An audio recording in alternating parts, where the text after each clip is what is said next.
Depuis 1998, Orvitis, l'Office public de l'habitat de Côte d'Or, a créé des services de médiation dans les quartiers populaires, garant de la tranquillité des locataires.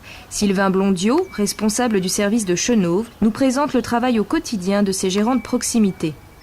Un tapage nocturne, des aboiements de chiens, des problèmes d'hygiène d'odeur, des problèmes de violence, des problèmes de colère ou de dispute entre locataires, c'est des choses sur lesquelles on intervient. Quand on a des jeunes qui sont en bas d'une cage, souvent c'est parce qu'ils n'ont pas forcément grand chose d'autre à faire, notamment en matière de loisirs, donc des fois c'est aussi de travailler en lien avec les centres sociaux ou les MJC. Le but c'est pas de diviser les populations, le but c'est de réussir à les rassembler. Nous on travaille sur le lien social, on travaille sur le vivre ensemble. L'agent de médiation revient sur les difficultés de communication entre la population et les forces de l'ordre.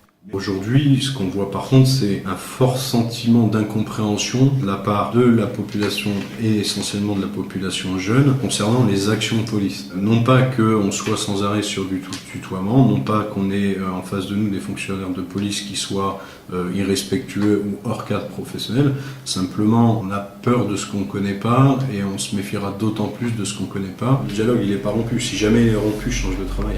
Que faire alors pour améliorer les relations entre habitants et policiers? Le médiateur nous donne des éléments de réponse. La police a créé justement les délégués à la cohésion police-population parce que les forces de l'ordre ont également conscience des difficultés relationnelles qu'ils rencontrent avec une partie de la population. Il y a eu un temps de la police nationale qui a organisé des tournois de rugby. Peut-être que c'était des fonctionnaires de police qui avaient compris que le lien avec les jeunes, ça passait aussi par là. Tout le monde a déjà un petit morceau de cette solution, c'est de vouloir aussi rencontrer l'autre, c'est peut-être vouloir s'intéresser à ce qu'il est. Derrière un jeune, il n'y a pas un jeune délinquant. Derrière un fonctionnaire de police, il n'y a pas le flic comme on essaye de le stigmatiser. Le dialogue entre population et policiers est mis à mal mais n'est pas rompu selon le médiateur. Cependant, certains habitants ne sont pas du même avis. Résignés devant l'insécurité de ces quartiers, ils ne semblent plus croire qu'en la répression.